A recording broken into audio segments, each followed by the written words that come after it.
La gran apostasía. ¿Están cambiando la Biblia? Hay algo que está sucediendo ahora mismo, en este preciso instante, mientras tú respiras, mientras vives tu día a día sin sospecharlo. Algo que fue profetizado hace casi 2000 años y que muchos creyeron que nunca llegaría a ocurrir en sus propias generaciones. Pero estamos aquí, y lo que voy a contarte hoy no es teoría conspirativa, no es fanatismo religioso, no es alarmismo barato. Es algo que está documentado, verificable, y que tiene el poder de cambiar completamente tu manera de entender la fe que creías conocer. El apóstol Pablo lo advirtió con claridad escalofriante cuando escribió a los tesalonicenses: vendría un tiempo de apostasía, un alejamiento masivo de la verdad, justo antes del fin. Y si prestas atención a lo que está pasando en iglesias, seminarios, editoriales bíblicas y púlpitos alrededor del mundo, te darás cuenta de que ese tiempo no está por venir. Ya llegó. La pregunta que deberías hacerte no es si esto va a pasar, sino cuánto de lo que tú crees ya ha sido alterado sin que te dieras cuenta. Porque aquí está la parte que nadie quiere admitir. Es posible que la Biblia que tienes en tu casa, la que lees cada mañana, la que consideras la palabra de Dios infalible, ya haya sido tocada por manos que no buscaban preservar la verdad, sino adaptarla. Y antes de que cierres este video pensando que exagero, déjame mostrarte exactamente qué está ocurriendo, con nombres, con fechas, con pruebas. Porque cuando termines de escuchar esto, vas a entender por qué el libro de Apocalipsis dedicó capítulos enteros a advertirnos sobre doctrinas de demonios disfrazadas de progreso espiritual. Pero antes de entrar en lo profundo, necesito pedirte algo. Si este tema te parece importante, si crees que más personas necesitan saber lo que está sucediendo con la palabra de Dios, dale like a este video ahora mismo. Y suscríbete al canal, porque lo que vamos a exponer aquí no lo verás en los grandes medios cristianos. No lo escucharás en la mayoría de los púlpitos modernos. Están ocurriendo cosas que prefieren mantener en silencio. Y si quedas impactado, si algo de lo que digo te genera dudas o incluso enojo, quiero que comentes. Aunque no estés de acuerdo, porque necesitamos hablar de esto. Ahora sí, vamos al fondo del asunto. Empecemos por entender qué es realmente la gran apostasía. La palabra apostasía viene del griego apostasía, que literalmente significa alejamiento o abandono.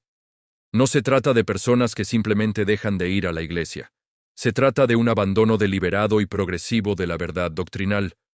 Un giro donde la fe original es reemplazada por algo que parece cristianismo, que suena a cristianismo, pero que en esencia es otra cosa completamente diferente. Pablo lo describe en 2 de Tesalonicenses capítulo 2. No vendrá el día del Señor sin que antes venga la apostasía y se manifieste el hombre de pecado. Fíjate bien en el orden. Primero la apostasía, después el anticristo. Esto significa que la iglesia misma sería infiltrada, debilitada desde adentro, preparada para recibir el engaño final. Y eso no es futuro. Eso es ahora. Entonces, ¿cómo empezó todo esto? No fue de la noche a la mañana. Fue sutil, gradual, casi imperceptible. Comenzó en los seminarios teológicos, esos lugares donde se supone que se forman los pastores, los maestros, los líderes espirituales. A finales del siglo XIX y principios del XX, una corriente de pensamiento llamada teología liberal comenzó a infiltrarse en las instituciones cristianas. Esta corriente cuestionaba la autoridad de la Biblia, la divinidad de Cristo, los milagros, la resurrección. Decían que la Biblia era un libro inspirador, pero no inspirado por Dios, que contenía errores históricos, contradicciones, mitos, que debía ser interpretada a la luz de la razón humana y la ciencia moderna. Suena razonable, ¿verdad? Suena progresista, intelectual, maduro. Pero aquí está el problema. Cuando empiezas a cuestionar la autoridad absoluta de las Escrituras, ya no tienes un fundamento sólido.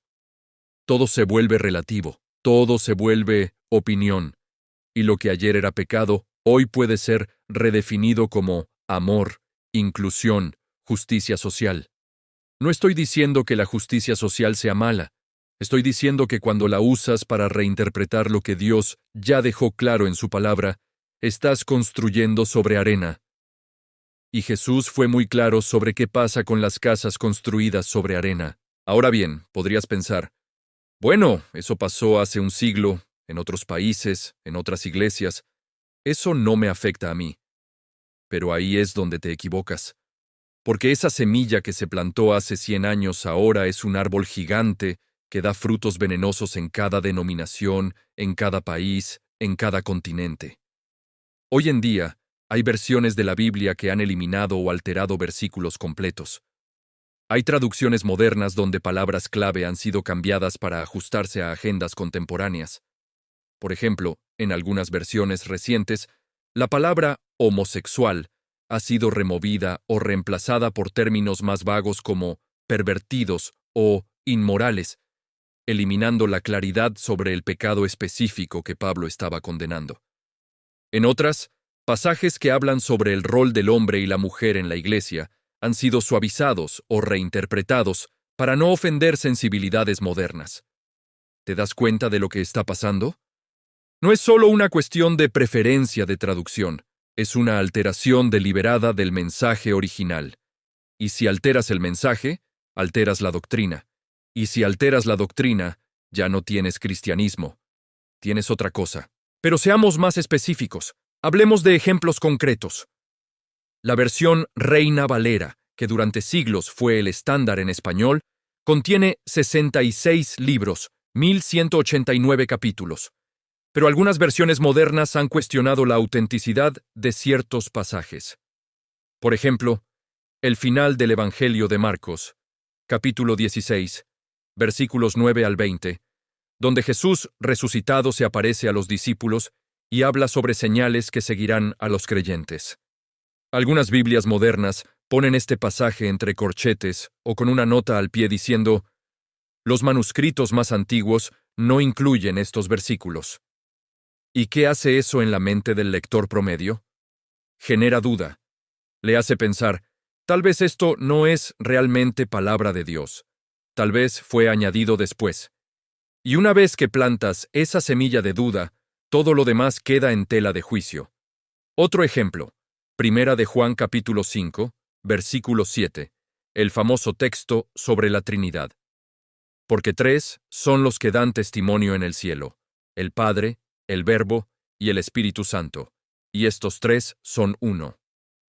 Este versículo ha sido eliminado o puesto en duda en muchas traducciones modernas porque supuestamente no aparece en los manuscritos más antiguos. Pero aquí está el detalle. Ese versículo sí aparece en manuscritos antiguos, solo que no en todos. Entonces, ¿quién decide cuál manuscrito es más confiable? ¿Quién tiene la autoridad para decir este sí, este no? Y más importante aún, ¿qué agenda teológica hay detrás de esas decisiones? Aquí es donde la cosa se pone verdaderamente inquietante, porque no estamos hablando solo de académicos honestos tratando de encontrar la verdad. Estamos hablando de comités editoriales, de editoriales comerciales, de intereses económicos y políticos, que influyen en qué versión de la Biblia se imprime, se distribuye, se populariza. Piénsalo. La Biblia es el libro más vendido en la historia de la humanidad. Miles de millones de copias. Eso significa miles de millones de dólares. Y cuando hay dinero de por medio, siempre hay tentación de comprometer la verdad para alcanzar un mercado más amplio, para no ofender, para ser más relevantes. Entonces nacen versiones inclusivas, contemporáneas, fáciles de leer, que en nombre de la claridad terminan diluyendo el mensaje original.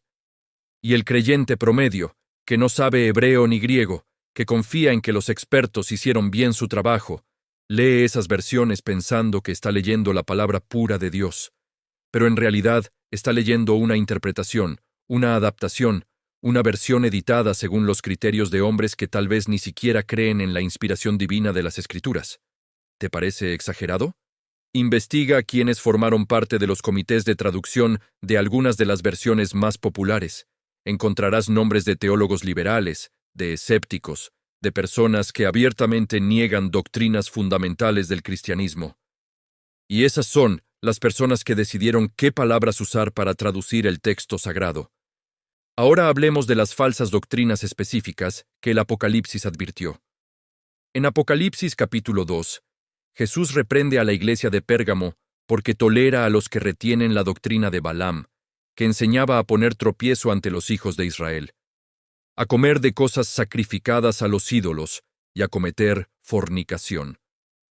Luego reprende a la iglesia de Tiatira por tolerar a Jezabel, que se dice profetiza, y enseña y seduce a mis siervos a fornicar y a comer cosas sacrificadas a los ídolos.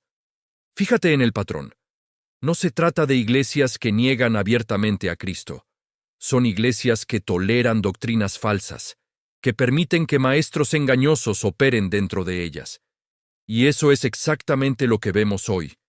Iglesias que se llaman cristianas, que tienen cruces en sus edificios, que cantan himnos y oran, pero que al mismo tiempo toleran enseñanzas que contradicen directamente la palabra de Dios. Doctrinas como el universalismo, que enseña que al final todos serán salvos, que no hay infierno eterno.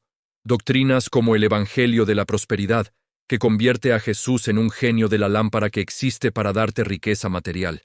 Doctrinas que niegan la existencia del pecado, que dicen que Dios acepta cualquier estilo de vida porque Dios es amor. Y sí, Dios es amor. Pero también es santo, justo y juez. Y su amor no anula su santidad. Pero aquí viene lo que realmente debería hacerte temblar. Muchas de estas doctrinas falsas no llegan presentándose como herejías. Llegan disfrazadas de bondad, de compasión, de progreso. Llegan diciéndote que estás siendo más como Jesús al aceptarlas. Te dicen, ¿acaso Jesús no comía con pecadores? ¿Acaso no mostró amor y gracia? Sí, claro que sí. Pero Jesús también les dijo, vete y no peques más. Jesús nunca validó el pecado. Amó al pecador, pero confrontó el pecado. Y esa confrontación es precisamente lo que las doctrinas modernas quieren eliminar. Porque confrontar es juzgar, y juzgar es intolerante, e intolerante es lo peor que puede ser en la sociedad actual. Entonces, la Iglesia, en su afán de ser relevante, de ser amada por el mundo, empieza a suavizar el mensaje, empieza a quitar las aristas que ofenden, y poco a poco, sin darse cuenta, deja de predicar el evangelio verdadero y empieza a predicar un evangelio de autoayuda, de sentirse bien, de validación emocional. Un evangelio que no salva a nadie porque no reconoce que hay algo de lo cual ser salvado. Y Pablo fue claro en Gálatas 1. Si alguien les predica un evangelio diferente al que recibieron, sea anatema. Maldito. Esas son palabras fuertes, pero son las palabras de un apóstol inspirado por el Espíritu Santo. Entonces, ¿cómo identificar estas falsas doctrinas? Primero, cualquier enseñanza que contradice la Escritura clara es falsa. No importa cuán bonita suene, cuán lógica parezca, cuán popular sea. Si contradice la palabra de Dios, es falsa. Segundo, cualquier enseñanza que pone la experiencia humana por encima de la revelación divina es peligrosa. Tus sentimientos, tus experiencias, tu razón, todo eso es importante, pero nada de eso tiene autoridad sobre lo que Dios ya reveló en su palabra.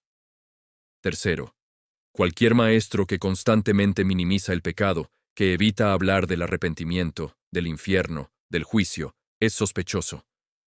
Porque el evangelio verdadero comienza con malas noticias. Estamos perdidos, somos pecadores, merecemos condenación. Solo entonces, las buenas nuevas de la salvación en Cristo tienen sentido. Si eliminas las malas noticias, las buenas nuevas pierden su poder.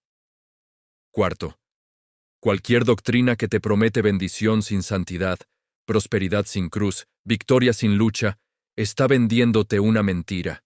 Jesús dijo, si alguno quiere venir en pos de mí, niéguese a sí mismo, tome su cruz cada día, y sígame. No dijo, ven a mí y tendrás una vida cómoda. Dijo, toma tu cruz, y una cruz es un instrumento de muerte. Ahora hablemos de algo aún más profundo. La relación entre la apostasía y el anticristo. Segunda de Tesalonicenses, capítulo 2, nos dice que el día del Señor no vendrá sin que antes venga la apostasía, y se manifieste el hombre de pecado, el hijo de perdición. Esto significa que la apostasía prepara el terreno para el anticristo. ¿Cómo? Debilitando a la iglesia, confundiendo a los creyentes, haciendo que pierdan discernimiento espiritual. Una iglesia que ya no cree en la autoridad absoluta de la Biblia, que ya no predica el arrepentimiento, que ya no distingue entre lo santo y lo profano. Esa iglesia será incapaz de resistir al engaño final. Porque cuando aparezca alguien con carisma, con poder, con señales y prodigios, diciendo palabras que suenan espirituales, esa iglesia lo seguirá. Pensarán que es un avivamiento. Pensarán que Dios está haciendo algo nuevo, pero en realidad estarán siguiendo al engañador. Y Apocalipsis 13 describe exactamente esto. Una bestia que tiene apariencia de cordero, pero habla como dragón. Parece inofensiva, parece espiritual, pero su mensaje viene del diablo. Y el mundo entero se maravilla en pos de la bestia. ¿Por qué? Porque ya fueron condicionados, ya fueron preparados, ya perdieron la capacidad de discernir. Y aquí está la pregunta que deberías hacerte. ¿Estoy yo siendo preparado sin saberlo? ¿Estoy consumiendo enseñanzas que sutilmente me están alejando de la verdad? Porque no se trata solo de lo que escuchas en el púlpito. Se trata de los libros que lees, los podcasts que oyes, los maestros que sigues en redes sociales, las canciones que cantas en la iglesia. Todo eso está formando tu teología, tu cosmovisión, tu entendimiento de quién es Dios. Y si esas fuentes están contaminadas, tu fe estará contaminada. Es como comer comida envenenada poco a poco. No te mata de inmediato, pero con el tiempo te enferma, te debilita, y un día descubres que ya no tienes la fuerza para resistir, ya no tienes convicción, ya no sabes en qué crees realmente. Y cuando llegue la prueba, cuando llegue la persecución, cuando tengas que escoger entre la verdad y la comodidad, caerás, porque no tienes raíces profundas, porque construiste sobre arena. Y Jesús dijo que cuando venga la tormenta, esa casa caerá, y grande será su ruina.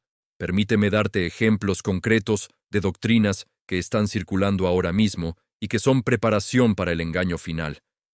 El movimiento de la nueva apostolicidad reformada, que enseña que Dios está levantando nuevos apóstoles y profetas con la misma autoridad que los apóstoles originales, y que sus palabras tienen el mismo peso que la Escritura.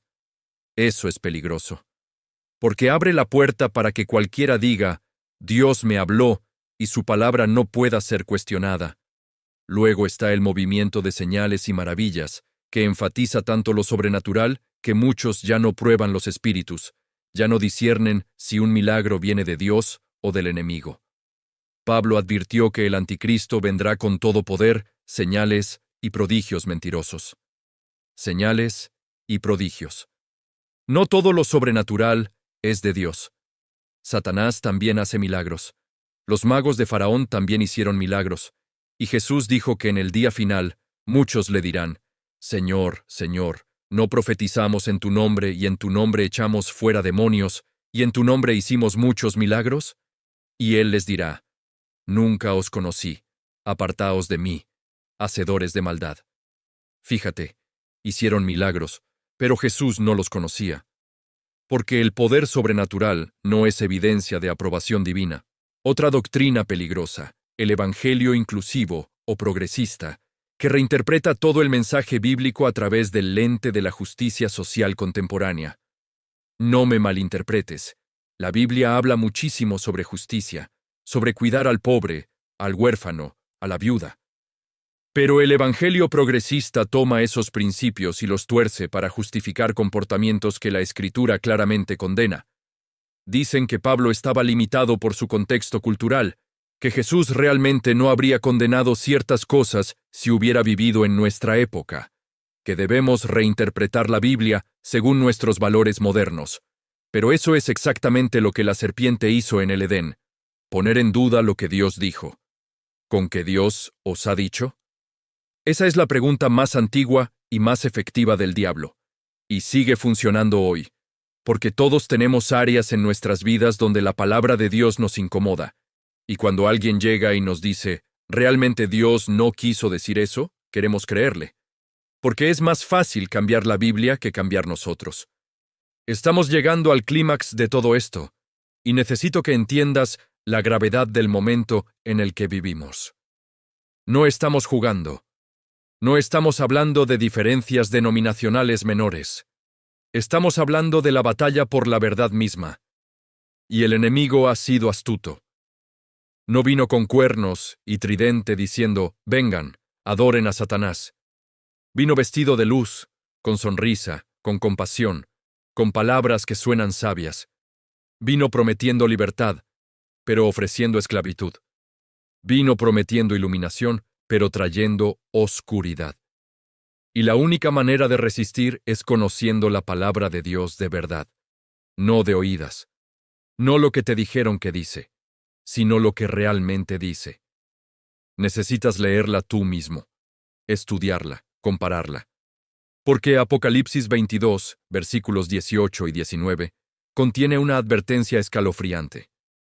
Yo testifico a todo aquel que oye las palabras de la profecía de este libro. Si alguno añadiere a estas cosas, Dios traerá sobre él las plagas que están escritas en este libro. Y si alguno quitare de las palabras del libro de esta profecía, Dios quitará su parte del libro de la vida.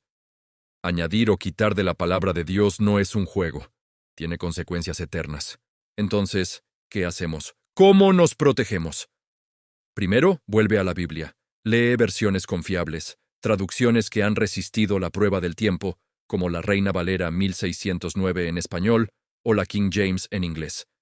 No porque sean perfectas, sino porque fueron traducidas en épocas donde no había la presión comercial y política que existe hoy. Segundo, estudia la palabra en su contexto. No saques versículos aislados para justificar lo que quieres creer. Lee libros completos. Entiende a quién se escribió, en qué contexto, con qué propósito. Tercero, compara todo lo que escuchas con la Escritura. No importa cuán famoso sea el predicador, cuán grande sea su iglesia, cuán ungido parezca. Si lo que dice contradice la palabra, recházalo. Los bereanos eran elogiados porque escudriñaban las Escrituras cada día para ver si lo que Pablo les decía era verdad. Y Pablo era un apóstol inspirado. Si ellos verificaban lo que Pablo enseñaba, ¿cuánto más deberíamos verificar lo que escuchamos hoy? Cuarto, rodéate de creyentes que aman la verdad. Busca una iglesia donde se predique la palabra completa, sin diluir, sin compromiso. Donde se hable del arrepentimiento, del infierno, de la santidad, no solo del amor de Dios. Y quiero que entiendas algo crucial. Resistir la apostasía va a costarte. No será popular, no será fácil. Probablemente serás llamado fundamentalista, fanático, intolerante, cerrado de mente. Te acusarán de falta de amor porque no aceptas todo y a todos. Te dirán que estás del lado equivocado de la historia, pero aquí está la verdad. La mayoría siempre ha estado equivocada. En tiempos de Noé, solo 8 personas se salvaron. En tiempos de Elías, solo 7,000 no habían doblado rodilla ante Baal. Jesús dijo, entrad por la puerta estrecha, porque ancha es la puerta, y espacioso el camino que lleva a la perdición, y muchos son los que entran por ella.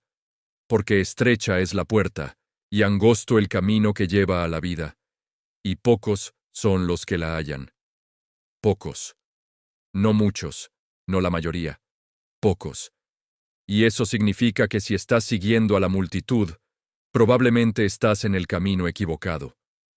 La verdad nunca ha sido determinada por popularidad. La verdad es verdad, aunque nadie la crea. Y la mentira es mentira, aunque todos la crean.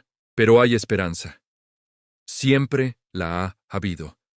Porque aunque la apostasía es real, aunque el engaño es poderoso, aunque el enemigo es astuto, Dios es soberano. Él sabe exactamente lo que está pasando. Nada de esto lo tomó por sorpresa. De hecho, lo profetizó, y si lo profetizó, también profetizó el final. Y el final es este. Cristo regresa. El bien triunfa sobre el mal. La verdad vence a la mentira. La luz disipa las tinieblas, y todo aquel que invoque el nombre del Señor será salvo. Toda rodilla se doblará. Toda lengua confesará que Jesús es el Señor. Los que se burlaron, los que persiguieron, los que enseñaron mentiras, Todos verán que estaban equivocados, pero para entonces será demasiado tarde para arrepentirse. Por eso es tan urgente este mensaje. Por eso es tan importante que despiertes ahora, que abras los ojos ahora, que regreses a la palabra ahora. Porque viene un tiempo donde ya no habrá oportunidad, un tiempo donde la puerta se cerrará, y los que quedaron afuera golpearán diciendo: Señor, Señor, ábrenos. Y él responderá: No os conozco. Mira, sé que este mensaje es fuerte, sé que es confrontador, sé que tal vez te sentiste incómodo varias veces mientras escuchabas.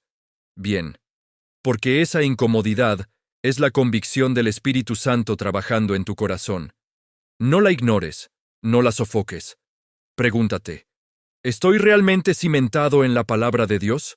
¿O estoy siguiendo una versión diluida del Evangelio que me hace sentir bien pero no me transforma? ¿Estoy dispuesto a defender la verdad aunque me cueste amistades, reputación, comodidad? Porque va a costarte. Jesús fue muy claro.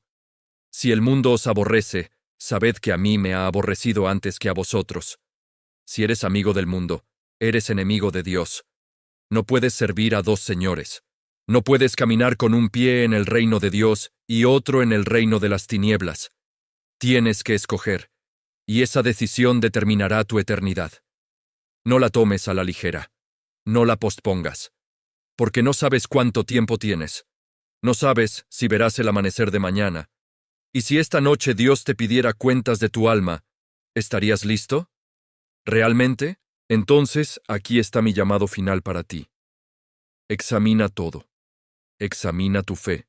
Examina lo que crees. Examina a quién sigues. Examina qué Biblia lees. Examina qué iglesia frecuentas. Y si encuentras algo que no concuerda con la palabra pura de Dios, deshazte de ello. No importa cuánto tiempo llevas creyéndolo. No importa quién te lo enseñó. La verdad es más importante que la tradición. Dios es más importante que los hombres, y tu alma es más importante que tu comodidad. Porque viene un día, muy pronto, donde estarás delante del trono de Dios, y no podrás decir: pero mi pastor dijo, pero mi iglesia creía, pero la mayoría pensaba. Serás juzgado según la palabra de Dios, según lo que está escrito. Y si cambiaste esa palabra, si la ignoraste, si la reinterpretaste para que se ajustara a tu estilo de vida, no tendrás excusa, porque la tuviste en tus manos, la pudiste leer, la pudiste obedecer, pero escogiste no hacerlo. Y esa decisión tiene consecuencias eternas. Así que te pido algo. Si este mensaje removió algo en tu corazón, si despertó algo en tu espíritu, no lo dejes morir. Dale like a este video para que más personas lo vean. Suscríbete al canal porque necesitamos seguir hablando de estas verdades que nadie más quiere tocar. Y lo más importante, comenta abajo.